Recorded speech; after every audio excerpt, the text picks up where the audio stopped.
an'izay voaporofo aloha amin'izao zany fa osika izy ireny a satria ary efa fantatro aiza daholo toerana manao an'ilay satria misy ao ataon'ny fitondrana zany misy miditra satria tena hoe midira MP direct dia miditra dia amin'ny numéro téléphone satria rehefa gentil dia voaporofo osika izy ireny zavatra azo tenenina amin'ny ray aman-dreny dia aza miroboka amin'ireny ianareo satria voasoloko fotsiny nareo raha miditra amin'ireny na fepetra raisina manoloana an'izay efa ny cybercriminalité izy dia fepetra ny fanjakana amin'ny fitsarana sy amin'ny gendarmerie ary polisy manana vaka moa zany efa vonona daholo ny lazadina rehetrarehetra ary efa miparitaka any amin'ny toerana tokony misy azy avy any amin'ny fitoerana fanaovana fanadinana manarak'izay mikasika le bus teo ihany zay moa tena anton'ny point de presse androany mitondra convocation ny ankizy dia mitondra karapanondro ho andro izay tsy ampy taona dia mitondra carte d'identité scolaire ary manana lalana izy mitondra olona anankiray miaraka aminy miditra ao anatin'le bus dia akoatr'izay isorana ny commune urbaine Antananarivo sy PDS Antananarivo satria sokatra daholo ny zaridaina rehetra eto Antananarivo ahafahan'ny mpianatra misakafo amin'ny toerana ireny zany tsy indriky kely le resaka nataon'ny ministre ny enseignement technique teo mikasika le fandaminana rehetrarehetra sy ny resaka filaminana hoe misy fifanarahana natao moa teto miaraka tamin'ny ministeran'ny ady-tany sy ny fizara-pahefana hoe mandray andraikitra azy zareo amin'ny resaka sécurité zany amin'ny moa misy élément maromaro gendarmerie ny polisy ary ny tafika zany miatoka ny fandriam-pahalemana rehetrarehetra manodidina an'ireny toerana anaovana fanadinana reny dia farany dia mirary fahombiazana ho ampianatra rehetrarehetra ary mampahery ray aman-dreny koa toany ny zanatsika amin'izao fotoana izao tonga moa zany ty fotoana anaovana ny baccalauréat enseignement général sy ny bac technique amin'ny alatsinainy izao dia eto izay efatra amin'ny rahalahy izay solon-tena ao ny misy ny enseignement supérieur eto koa ny tena koa misy ny fampianarana teknika sy ny fanofanana arakasa ato ihany koa zany ny solon-tena ny misy ny fanabeazam-pirenena dia nitale kabinetra izay tsy eto an-toerana fa ny ampitan-dranomasina moa zany ny ramatoa ministra ary ato akaviako ny solon-tena ny lika PDS ny SIA ny commune urbaine Antananarivo ny antony moa zany anaovana ny vatadresaka anio dia hitatsika tamin'ny fikarakarana ny BPC sy ny lika BEP tamin'ny fandaminana amin'ny bus photon izay nikarakarainy ny fitondram-panjakana dia hita fa velombolo ny ray aman-dreny ary ireo mpianatra dia noho ny fankapahan'ny vahoaka ihany koa zany hoe ilaina koa mba asiana ohatr'izay ny fanomanana ny baccalauréat enseignement général sy ny bac technique dia nandrefepetra ny filohan'ny fanavoazana ny république namary zany etaety zany ka dia asina izay bus zay zany ho an'ny eto Antananarivo renivohitra sy ihany koa manodidina ny Antananarivo satria ny antony faharoa koa zany dia eo izay etaety zay fa eo ihany koa zany ny fantatsika fa ho fandaminana ny fifamoivozana satria fantatsika fa rehefa fotoanan'ny examen dia misy ny embouteillage misy ny fitatainana eo fakanany bus izay ataon'ny mpiadana dia rary loatra angamba raha nasiana izay bus izay ny antony fahatelo ihany koa zany dia mba isiny ny filaminana ary mba isiny ny fandrimpahalemana amin'ny fiantohana reny zanakitsika reny dia nasiana zany izany bus zany ary indrindrindrindra ihany koa mba ho fanalefahana ny vesatry ny ray aman-dreny amin'ny fahasaranana maro isan-karazany sy ireo mpianatra dia tsy misy ny frais zany fa dia ohatrany tamin'ny BPC sy ny BEP fa dia maimaimpona izany fandehanana ny bus zany ny fandaminana izany moa zany dia misy 22 axe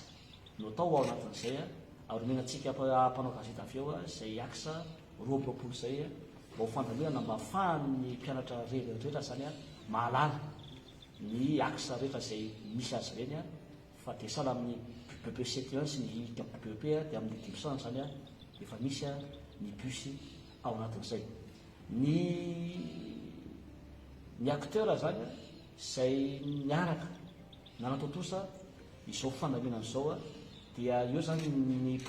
présidence ny filohan'ny fanavaozana ny république zay miantoka rehetra mihitsy zany ny lany rehetra satria fatatsika fa tsy mandeha amin'ny rano zany fa misy solika sy ny zavatra rehetra eo koa ny commune urbaine Antananarivo zay sorana manokana ihany koa zany amin'ny fandaminana rehetrarehetra ao anatin'izay ary akoatrana ministère anankitelo moa anatina ny fampianarana eo ihany koa ireo ministère ny sécurité publique ny ministère ny flonda sy ny gendarmerie zay miara-miasa akaiky zany ho fandaminana an'izay anisan'ny nampiavaka n'izy ity dia ny fipetra zay indrasina dia eo ny fanaramaso numerika zay afahana zany mandrindra sy mandamina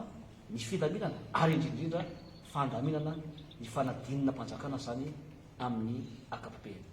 dia zay ngamba ny avafatiany fa dia meko araka ny rantsika rehetra malala dia yanomboka amin'ny latsinainy ho avy io fa 20 ny volana jolay 2024 io ny fagnadinam-panjakana baccalauréat manerana ny Madagasikara ka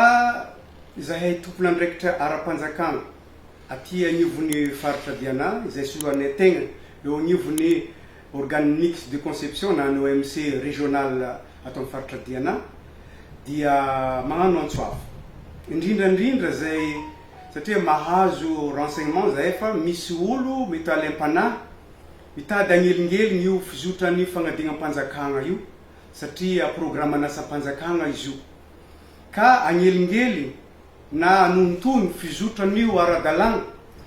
ka dia zahay tompona andraikitry ny OMC ato agnivon'ny faritra dia magnambara fa tsy agneky le menagna zahay ary tsy agneky mihitsy fa nontohina ny fizotran'io antsakany sy andavana fa raisinay ny fepetra rehetra mba ahafahan'io fagnadinana io mizotra antsakany sy andavany ato agnatin'ny faritra Diana Ray manontolo ka eto zahay dia niza na andian'olo io na olo-tsotra io na olo vitsivitsy alem-panahy ka hitady agnelingely io fizotran'io fagnadinam-panjakana io ato agnatin'ny faritra dia raisinay ny fepetra rehetrarehetra ahafahana mandray fepetra araky ny lalàna velogna eto agnivon'ny firenena mahakasika ireo ologno reo toraky zany koa ireo solotegnanay agnivon'ny district ny OMC agnivon'ny district entanigna anareo andray fepetra tahaka ny raisinay eto agnivon'ny faritra zao ametrahagna ny lamigny rehetrarehetra mba hizoran'io fagnadinam-panjakana io baccalauréat io antsakany sy andavany amin'ny farim-piadidinareo tsirairay avy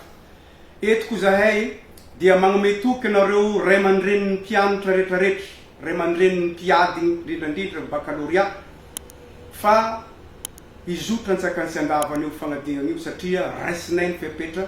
ametrahagna zay lamigny zay hizoran'io antsakany sy andavany magnome toky koa zahay ho anareo zanaka sy zandrinay hiatrik'io laza adigny rehetrarehetra mandritrin'io adigny baccalauréat io fa raisitsika ny fametrahana filaminana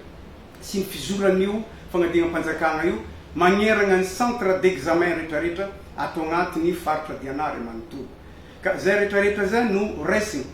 mba hagnotontosagna ny asam-panjakana araka ny tokony ho izy satria fantatsika fa ny asam-panjakana dia raharaham-bahoaka izy io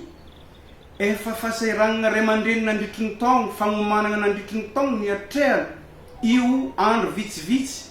mba agnadinina ny zanany hahazo io diplôma io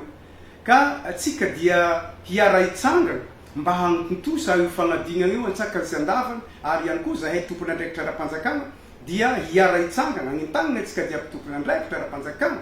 tsy zahay OMC fotsiny mba hiara hisalahy agnome renseignement hiara hientagna mba hagnotosagna io fagnadinana ara-panjakana baccalauréat taogno 2024 io izotra antsakany sy andavany tahaka ny fanaontsika isan-taogno regny ka dia mampahery atsika rehetrarehetra fa raisitsika ny fepetra mba izorana io fagnadinana io antsakany sy andafany ho antsika rehetrarehetra na tsika tokony andraikitra ara-panjakana zany na ho anareo ray aman-dreny indrindrandrindra nareo zanakay sy zandrinay mpiadiny amin'io fagnadinana